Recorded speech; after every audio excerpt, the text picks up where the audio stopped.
अस्सलाम वालेकुम एवरीवन, उम्मीद है आप सब खैरियत से होंगे। तो आज का हमारा टॉपिक है डायबिटीज़। इसकी टाइप्स क्या हैं, इसके अलामात क्या आती हैं, इसको किस तरह से मैनेज करेंगे, ये सब डिस्कस करेंगे हम इस वीडियो। डायबिटीज़ एक ऐसी बीमारी है जिसमें हमारे ब्लड में शुगर का लेवल नॉर्मल से ज़्यादा हो जाता है। पहले देखते हैं कि हम नॉर्मली हमारी बॉडी में शुगर का लेवल किस तरह मेंटेन किया जाता है। तो हमारे ब्लड में ग्लूकोज का लेवल नॉर्मल से बढ़ जाता है, तो हमारा लबलबा जो पैंक्रियास है वो एक हार्मोन सिक्रीट करता है जिसका नाम है इंसुलिन। इंसुलिन हमारे सेल में ग्लूकोज को दाखिल करवा देता है, जिसकी वजह से ब्लड में ग्लूकोज का लेवल कम हो जाता है। इसके अलावा वो ग्लूकोज को ग्लाइकोजन में कन्वर्ट करके स्टोर करवा देता है, महफूज करवा देता है, जिसकी वजह से ग्लूकोज का लेवल ब्लड में कम हो जाता है। इसके बरक्स जब हमारे ब्लड में ग्लूकोज का लेवल नॉर्मल से कम होता है तो हमारा लबलबा पैंक्रियास ग्लूकागोन सिक्रीट करवाता है, जो कि ग्लाइकोजन को वापस ग्लूकोज में कन्वर्ट करके खून में दाखिल करवा देता है, जिसकी वजह से ब्लड में ग्लूकोज का लेवल दोबारा बढ़ जाता है। इसी तरह हमारी बॉडी में ग्लूकोज का लेवल मेंटेन रखा जाता है। डायबिटीज की वैसे तो 5 अक़साम है, लेकिन यहाँ पे हम 3 का जिक्र करेंगे। नॉर्मली अगर हम देखें तो जब लबलबे से इंसुलिन रिलीज होती है तो सेल के ऊपर एक रिसेप्टर पे जाके बाइंड करती है, जिसकी वजह से ग्लूकोज का रास्ता खुल जाता है और ग्लूकोज ब्लड से लेकर सेल के अंदर दाखिल हो जाती है, जिसकी वजह से ब्लड में ग्लूकोज का लेवल कम हो जाता है। टाइप 1 डायबिटीज में इंसुलिन बन ही नहीं रही, जिसकी वजह से ग्लूकोज सेल के अंदर दाखिल नहीं हो पा रहा। जबकि टाइप 2 डायबिटीज में इंसुलिन तो बन रही है, लेकिन हमारी बॉडी इसको यूज नहीं कर पा रही, वो रिसेप्टर पे बाइंड नहीं हो पा रही, जिसकी वजह से ग्लूकोज सेल के अंदर दाखिल नहीं हो पा रहा है।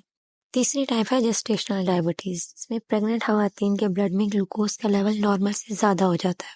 इसलिए होता है कि बेबी के प्लेसेंटा से कुछ ऐसे हार्मोन रिलीज होते हैं जो मदर के ब्लड में मौजूद इंसुलिन को कम असरअंदाज बना देती है, जिसको इंसुलिन रेजिस्टेंस भी कहा जाता है। ये बिल्कुल वैसी ही रेजिस्टेंस है जिस तरह टाइप 2 डायबिटीज में हो जाती है, लेकिन जेस्टेशनल डायबिटीज में जो डायबिटीज के अलामात हैं वो डिलीवरी के फौरन बाद खत्म हो जाते हैं। ग्लूकोज का लेवल ब्लड में मेजर करने के लिए ब्लड टेस्ट किया जाता है।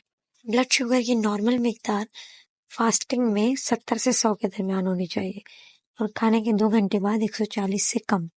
प्री डायबिटिक्स यानी वो लोग जो डायबिटीज के दहाने पर हैं, उनके लिए फास्टिंग की वैल्यू 101 से 125 के दरमियान होनी चाहिए और खाने के 2 घंटे बाद 140 से 200 के दरमियान होनी चाहिए।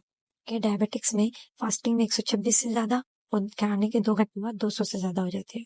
डायबिटीज की वजूहात में कुछ अद्वियात, मोटापा, लबलबे की कोई बीमारी, स्ट्रेस या फिर फैमिली हिस्ट्री शामिल है।